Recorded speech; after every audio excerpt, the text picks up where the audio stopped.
That's your DRL fuse. You run the wire. Obviously, you want to jump it. Something like this, maybe.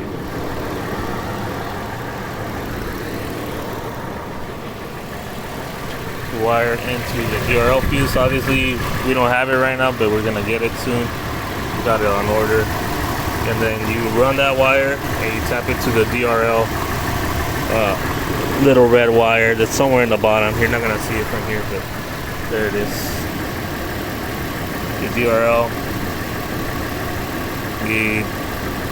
The DRL ran in there. Then you run one, so you get 3 there. Then you run it to the other headlight to the same DRL plug, and you should have your DRL running.